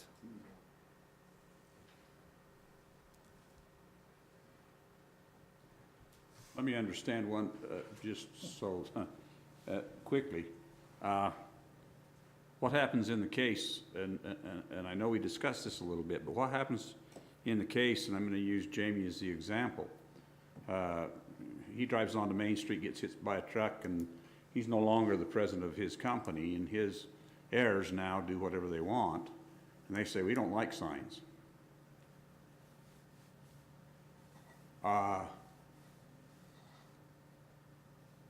Can Mr. Evans or whoever are his assignees after that, can they sell that sign to another company? We've certainly seen that happen just in the time that I've been in Spanish Fork. And I think the rights that go with billboards, they're completely transferable, as is the case with other property rights. So it is a property right, and if Jamie were to decide he would rather have a home in Kauai, and he's gonna sell a half a dozen signs to, you know, Yesco, it wouldn't really affect anything other than who owns the sign. So the leasee, or the one that is leasing the property, we're kind of limiting the signs, but not necessarily who owns that. We don't have any role to play as a city in the ownership or how that might change over time, just like. Or the relationship between that company and the property owner. That's what I was gonna say. That is a private contract. Right. That cannot be, it can't be interfered with. Right. Okay. Thanks. But Well, commissioners? I have a couple of suggestions. I personally don't feel comfortable enough about what I know from a little bit I've learned the last week about this issue to feel like I can make a vote tonight. That's how I feel. My two suggestions would be is, I like disclosure, so I would recommend that we ask Mr. Sechrist to give notice as a courtesy to his owners, the property landowners, so that they're just aware of this, so they can have their chance to give some input and have their voice heard. But that sounds like proper protocol's been done, but this would just be a courtesy. I think that'd be very nice. I'd also like to welcome the city to visit with Yesco's representative and Reagan's representative about this land bank concept. That sounds reasonable to me. I like to learn from other cities and what they're doing and those kind of things, and come in and help us with making this a best practice for now and into the future. And that's something I'd like to see. I also like competition, and I think it'd be good to more fully understand how we can make it so the landowners can have competition, because I'm vague on that. But it sounds like to me there's 2 or 3 players that are gonna be competing, or 4, but I don't wanna see, I don't like monopolies, and so if we can make sure there's competition at least between 3 or 4, that seems reasonable. And I also would like to ask somebody in the city to have an exact count. I think it's pretty fair to ask. We know exactly how many of these we have and what our effect is. So I'm hearing somewhere between 18 and 40 tonight. And that's pretty vague to me. We ought to be able to have an exact number. So if that would be possible, I'd like to ask for that. And I heard the non-conforming status, making people who conform today non-conforming tomorrow, and then they're less valuable to all those players in the market. Doesn't make sense to me to make everybody's land value go down instantly, or their lease values go down instantly, if that's really the case. I'm hearing different sides of things tonight. I don't really know all the ins and outs, but that's how I'm feeling, so I'm gonna share that with you. Yeah, I agree. So normally, Dave, help me if I word this, but our choice tonight is to make a recommendation to city council to approve, or make a recommendation to not approve, or table it, which kind of sounds like Commissioner Argyle's describing, something we would table and task an assignment to staff to work on these things. Is that our three options? Absolutely. Okay. How does other commissioners feel about that? Or does anyone feel strongly about making a recommendation either way? I do not. I think we've got a couple of things that it sounds like could be worked out in the wording, and I don't know how we could recommend something we haven't seen yet as far as the wording goes. So I think it would be appropriate to continue this until we see that language. I don't know how much you want to, well, it's up to staff and the city council to decide how much they want to diverge from what's being proposed tonight. This is a very solid proposal, you know. If we table this, if our decision is to table it, it won't go to city council, is that correct? It at some point in time would, of But course. it won't go next meeting. Right, yeah, It would be, okay. yeah. That is a way to revisit it versus making a recommendation to not approve or. The next city council meeting is next week. You know, honestly, So- I don't want the commission to feel any pressure to move more quickly on this than you feel comfortable with. There's not a rush. There really isn't. This is Nobody's gonna build another sign this week? long view approach. There might be a few more applicants before then, but. And you know, the laws define how those get dealt with at this point, so there is no hurry. I'm not sure I feel comfortable as well. A lot of things has came up, and I like Commissioner Argyle's ideas on this. So I would look for a motion to go about that, and maybe we could spell out some, I made some notes of Clint's comments, if we want to add those to staff to work on, or we could just give them assignment to, Well, I do some of your own heard a due couple of things. okay? I'll make a motion that we continue this Title V change for billboards.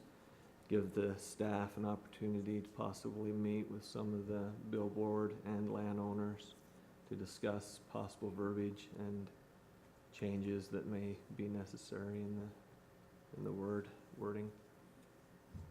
I think a total I like that. sign, I like the sign count idea, knowing With, really where we're at on that. Yeah, with the One of the sign other things I count, heard. along with the sign count, may be good to know how many of those are owned and how many are leased as well, Relative to the property, relative to the property. I think we could make a guess at that, yeah. That would be good information. One of the things that he just mentioned was reaching out to some property owners.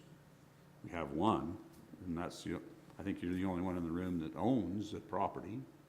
And so I think that, we have one example, but I think you need to reach out to a couple of others to find out what their feelings are on their situations. So, Okay, so we gotta, Dave, you have nothing to do anyway. Well, I'm gonna chuckle a little bit because that's pretty vague, honestly.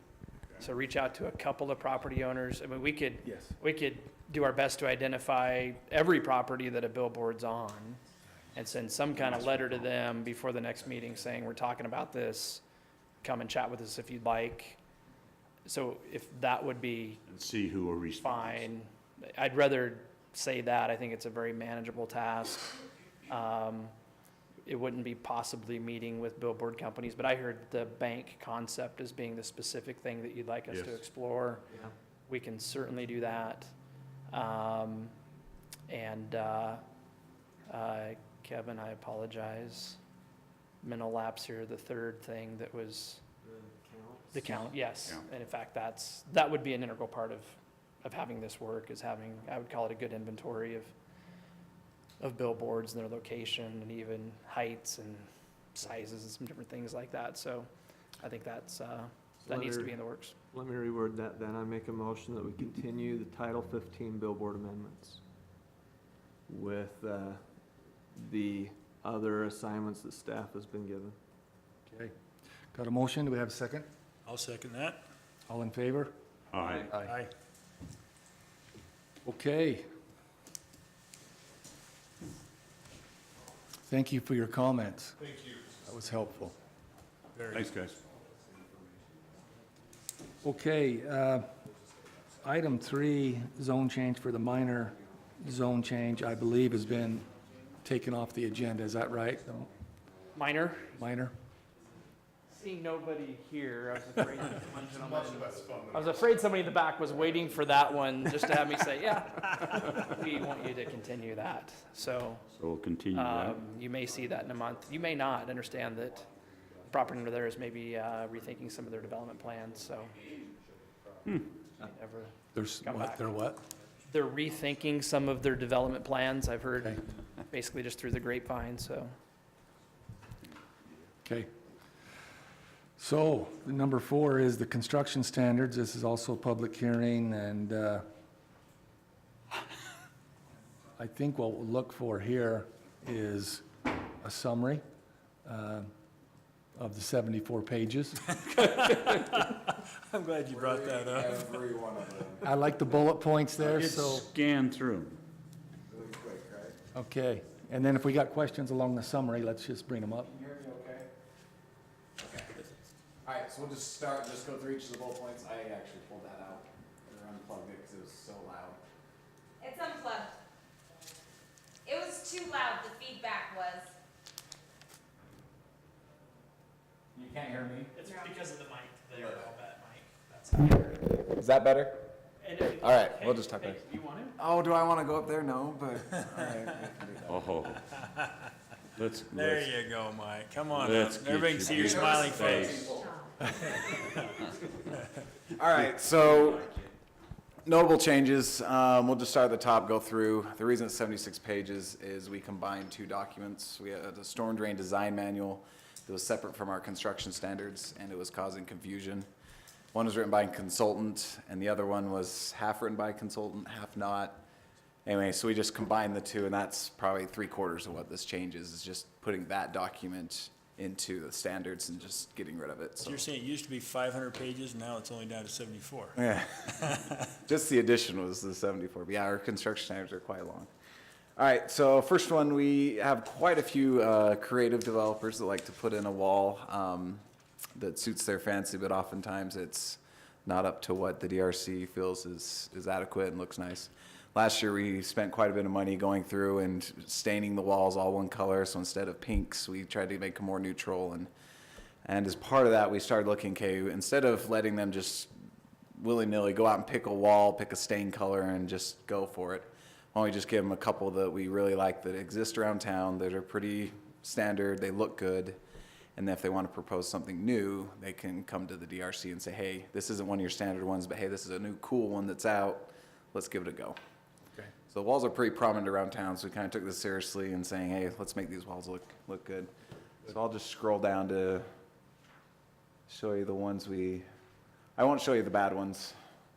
Yeah, so is that- We looked through probably 60 different images from not only in Spanish Fork, but surrounding communities and tried to find ones that look good. Yeah, good. This is an option with the wrought iron. None of the other ones have that, but again, just the general rock, the stain. There's one. We give them the manufacturer. We give them the style of the wall. We thought Does that stain hold up pretty good? I mean, is it, yeah, Proven stains it itself? pretty good. yeah, And it's pretty cheap to go back and redo. We just did, 40-something thousand lineal feet of it, and it's, $1 a foot. It's not an overly expensive thing to go back and redo. The other thing it does is our base coats on all of these will be the same base coat. So if there's graffiti, as we've had some problems recently, we have it in stock. Our on-call guy can just go grab the paint, get out there, spray paint it the base color, and then we can have the stain guy come out later and do it to match. nice. Before we had grays, light grays, light browns, dark browns, and it was hard for us to match. Yeah. Okay. So kind of standardizing that. Where'd my mouse go? Oh, there it is. I'm gonna be really zoomed in. All right, so this one came primarily from Junior. Currently to get an excavation permit, which is to work in the city right away. They need a license and permit bond, which Junior found to be really hard to call if they screwed up or, left the job half done. And it was something that we really couldn't get at, so it was kind of an empty thing we were doing. So instead, we did a minimum 2,000 cash performance deposit. So they submit that when they start. This is your CenturyLinks, your Comcast, your guy needing a new sewer line to his house. And then a minimum, so if Questar Gas needs to do 6 blocks of a new big trunk line, we'll adjust it because 2,000 won't really do much of anything. So this covers probably 80% of what we actually deal with on a day-to-day. And is it basis. refundable upon? Yeah. Yep. So we have to get their licensing and whatnot, and then, does it not? All right, well, the next part should say, after they get done, we inspect it, we say, you're good, we'll give half back, and then we hold the other 1,000 for a year to make sure there's no settling of the asphalt. That's primarily what our issues are. They don't do compaction, or they don't get it all squared away. We have a settled patch, we need the money to go fix it. So then we fully give that back.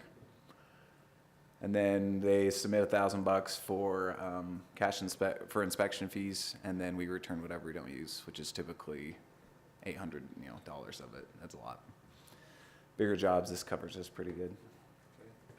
So that's a good change. Our original standards had a mow strip underneath the concrete walls. We had a significant pushback on it. Lots of discussions with developers, how much cost it adds. In one development, it added $1,000 a lot. They're just really expensive to build. So this would be removing that. So put it in 2 years ago, and now we take it back out. Is that gonna cause a weed problem? So on our side of the fence, where this 99% of the time, on our side of the fence, we have fabric, rock, and then it's just trees and shrubs.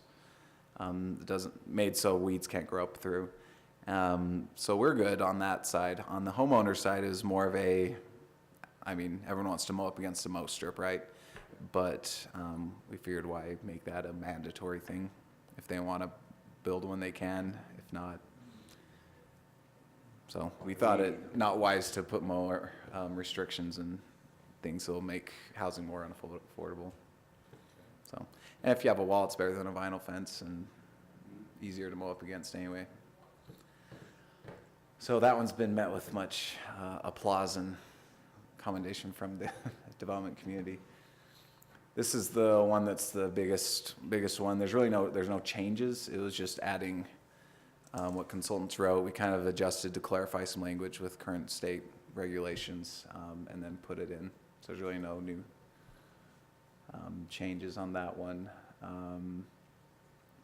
I'll go down to the drawings to talk about this, but we have 2 different, a multifamily and a sublocal street, and we're finding that we only really like one of them, and so we kind of merged the 2. We'll go down and look at the drawing, and you can see what the difference is.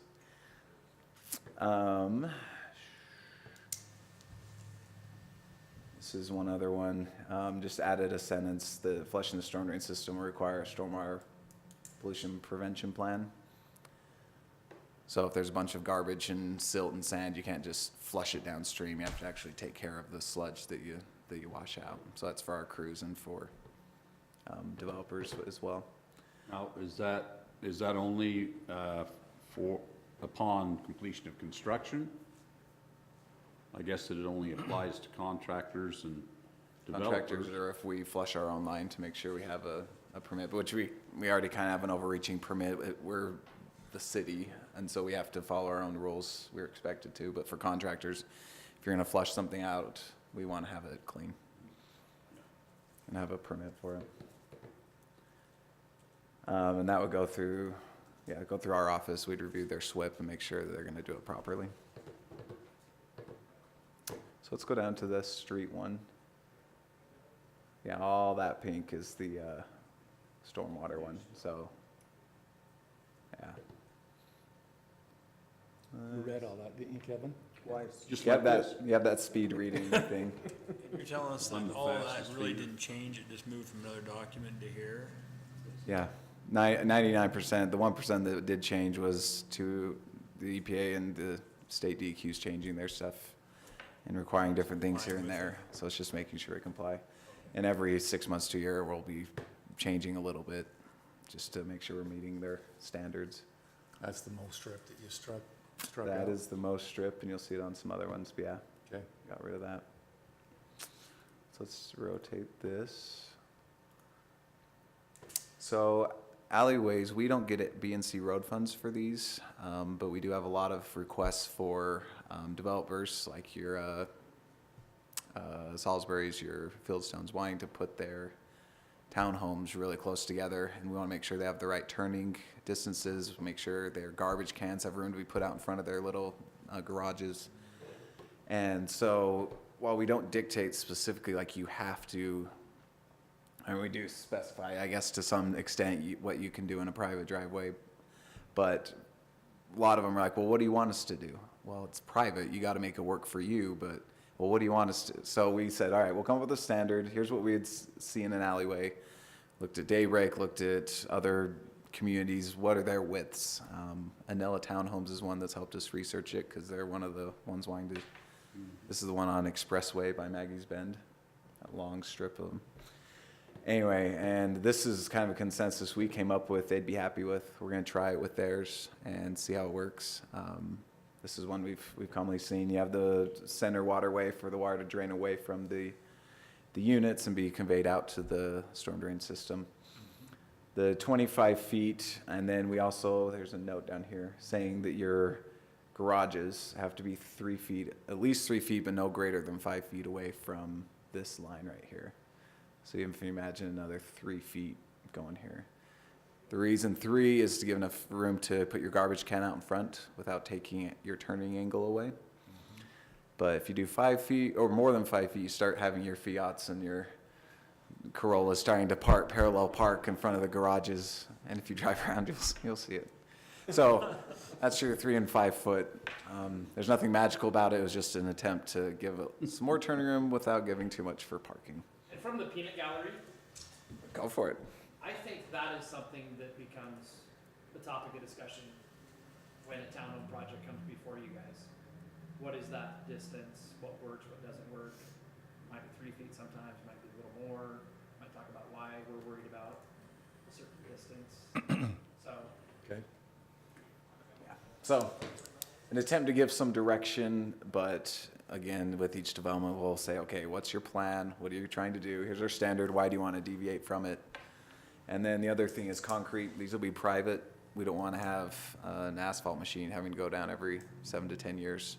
We want a 50-year life for this really, scrunched in area. Your driveways are concrete anyway, so this, and your waterway's concrete, so you don't want to pave on either side of it.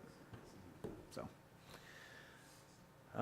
there's your smaller multifamily one we got rid of. If you notice, it's 42 feet. You have 5 feet on either side.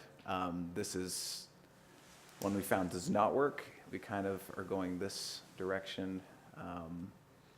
So instead, we changed our sublocal to make it a little narrower, narrow the streets. This is your Renaissance Place down the road here on Center Street. This was found to work really well. So instead of having 2 standards with one we really don't like that much,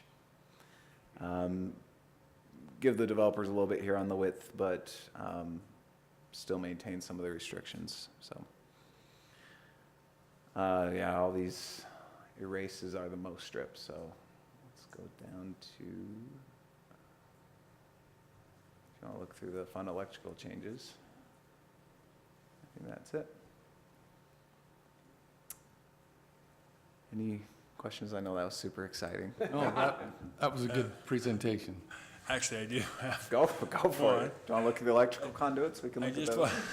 I just want to tell you, first of all, I appreciate the fact you've incorporated input from the developer community. It's like you've talked to plenty of them, and they've given you inputs and suggestions. Sometimes it's unsolicited, but yeah, we definitely do try and reach out to them. Sometimes they reach out to us, but we want to make it affordable and easy to implement. And we're not in that world.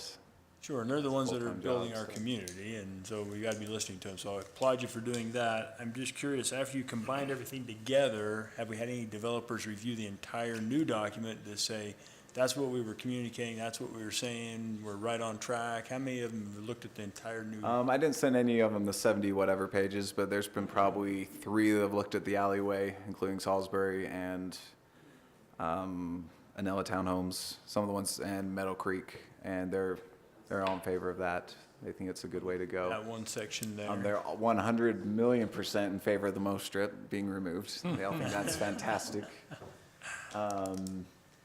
Storm drain, most don't. Most don't have any issues with that. The wall, they all like having something standard. There's some guessing. Do you want this to be something that's gonna last for 5 years or 10 years, or is this really a fluid document that's gonna change in a month or two anyway? It changes, we hope, every 6 months to a Okay. year. It's something that we try and change frequently. You're frequently changing, Not okay. just for the changing part of it, but to try and be in touch Sure. enough and not have such rigid standards. We're not willing to change based on changing Okay. environments and changing, building techniques and things as we go along. Because I'm assuming some of the quality builders, say Ivory or Richmond or whoever else that builds a lot of homes, as they come in to do another development here, they're gonna get this new document and they're gonna go through that and they'll have some more suggestions, but at that point, it sounds like you could look at addressing those, so, okay. We're back all the time. From a contractor or a developer's standpoint, this is what you want to see is you want to know what you're going to be bidding. And so, it makes it really easy. You can bid what is on the sheet, and then you're comparing apples and apples rather than saying, I can get away with this, or I got another guy, or, this product is as good as that. So I support it when it's something like this, and I know that it's confusing when it's up, when somebody asks you for a bid and it's not spelled out what they want. Now, you don't know whether you're gonna be high, low, or whatever. This is a good tool for everybody. So one other quick thing, then I will promise I'll be done. This is a map that's on our website, and every development that's in orange is underway, or yellow is planned. So what we have is when a developer comes in, let's just pick the Pierces here. Yeah, there's quite a bit, huh? So for like the Pierce subdivision, we put in the actual standards on this map with, let's go to this better one. Anyway, with the standards, so when our inspectors go out to their 48 that they have to look at in a day or whatever, they know which standards apply. Because if we're changing every 6 months, it's hard for them to go, okay, which one were you? Were you the 2017, 2000? Good. So we throw that on there, so if the developer or our guys can click and it brings up the standards, to be able to see what the current one is. Good work.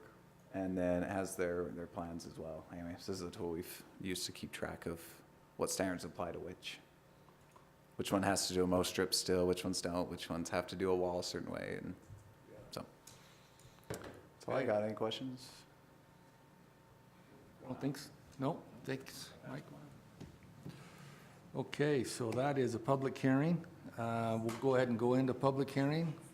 Thank you. Not a lot of participation there, so we're I gonna have move. something to say. We're gonna move out of public hearing. We're gonna give you that job more think- often. If there's no other questions from the commissioners, I would entertain a motion.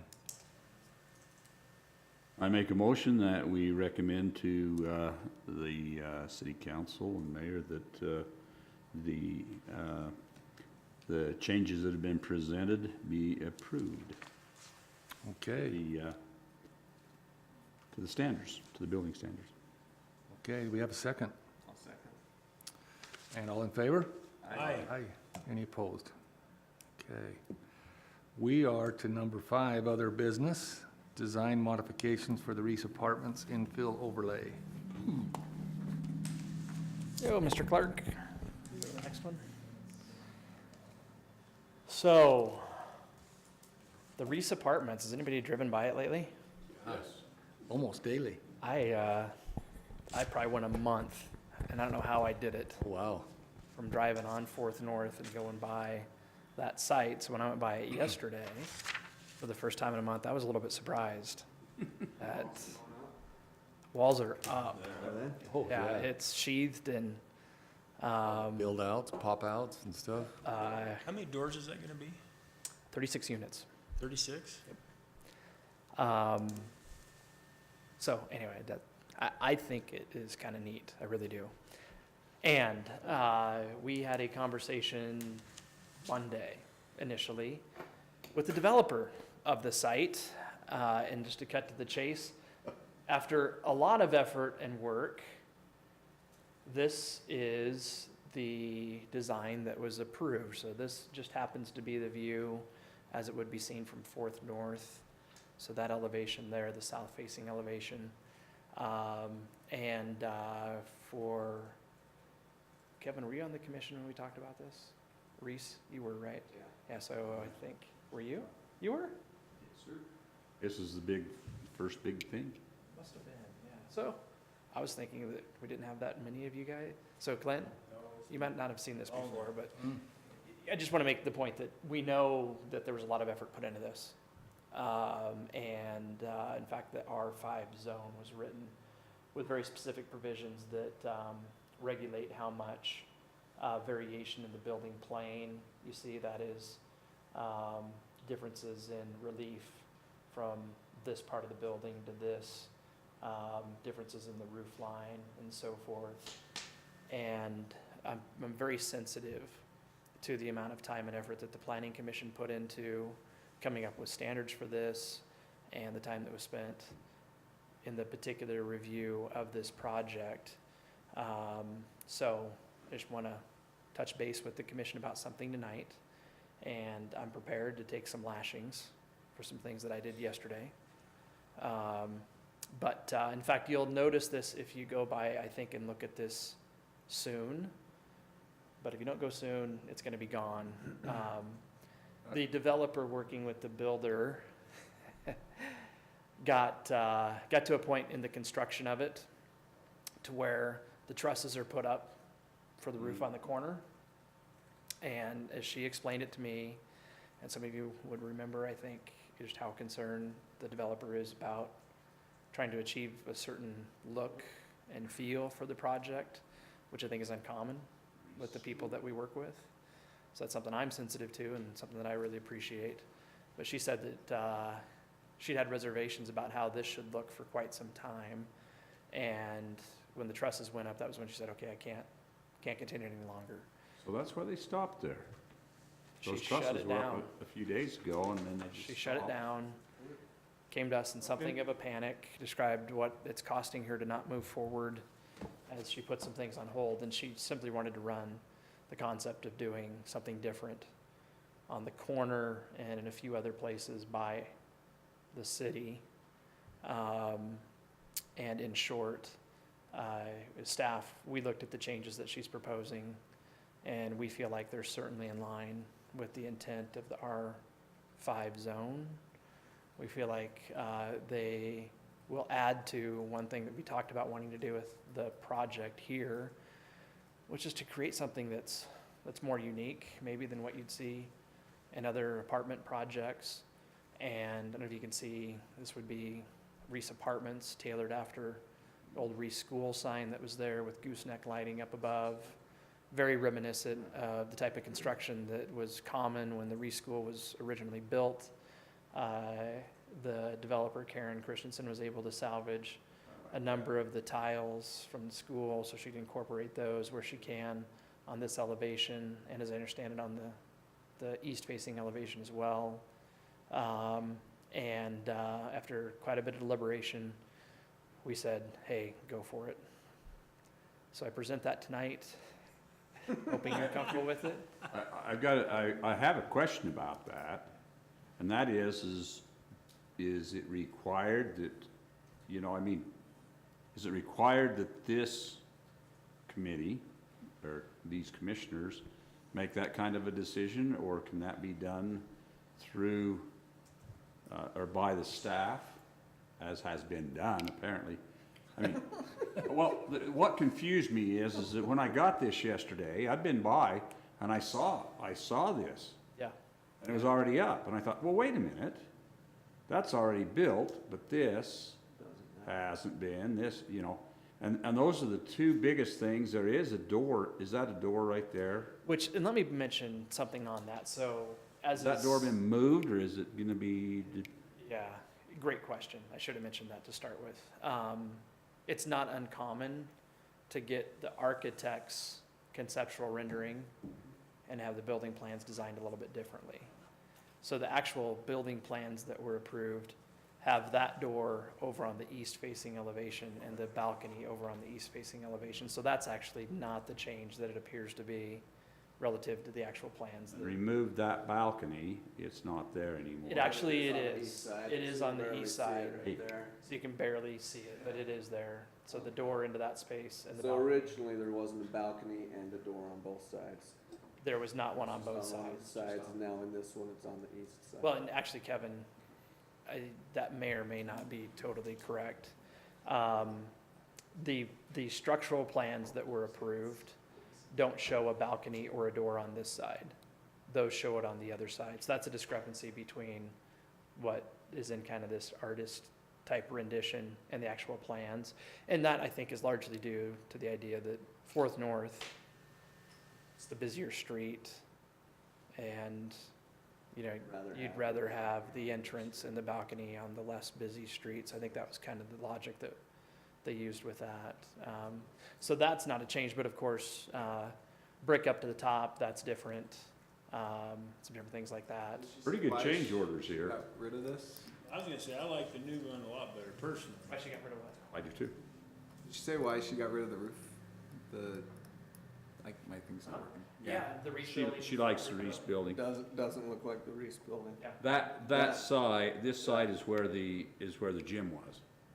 So it had a higher roof on that east side anyway, and it was flat, so that's Yeah. kind of more. So that looks, yeah, when you look at that, that makes you. That think and of the Reese tiles. building. That one. I didn't. And I like this, that'll have Reese Apartments on that, that's pretty cool. Yeah. Back to my original question. I was gonna get to that. Can't the staff just do this? I mean, I like it. I will make a motion that we approve the change. It's not, But, we did don't you even need have- us? we don't even have Did a you need us choice. to do this? I feel very strongly that when you see an elevation as part of what you make a recommendation on, and that indeed is what the city council ends up approving, that is what has to be built. I really feel strongly about that. Okay. And that is unless you're consulted on changes that need to be made. I did go out on a limb. Forgiveness may be in order on that. But in fact, on other changes that people have made to site plans, or different things like that, we've brought them back to you in the past. It hasn't happened a lot. And I do appreciate the idea as well, that if it is something really minor, we wouldn't need to trouble you with it. In this case, I think it's a little bit more than Yeah. minor. So that's why I wanted to at least have a conversation, at least bring it into the loop. And if you don't feel comfortable with, and I would say this same type of thing, I mean, if Karen would have approached us a month ago and would have said if she wanted to go through this process or wanted to make some changes and she had some time to contemplate that and work with it, it would have been on your agenda, formally noticed to amend the approval and all that before she was given any direction. And incidentally, all that she has done since we talked 26 hours ago about this is she's turned her engineers loose to work on getting plans modified for that change of the roof line there. If you felt strongly about not wanting to move in this direction, it's probably not too late to say, whoa, hey, no, don't, time to, so I'd say that as well, but This is a good change in my opinion. honestly, I think so too. Density doesn't change at all, it's just the architecture of the exterior. That's it. And really, I think the changes are limited, like I said, just to this little different color scheme, which I personally, I really like. I was gonna mention one other thing. So Karen turns her engineers loose. They have to redo plans, get those submitted to the city. There's a little We review structural- them, we approve them, and then they can get back to work.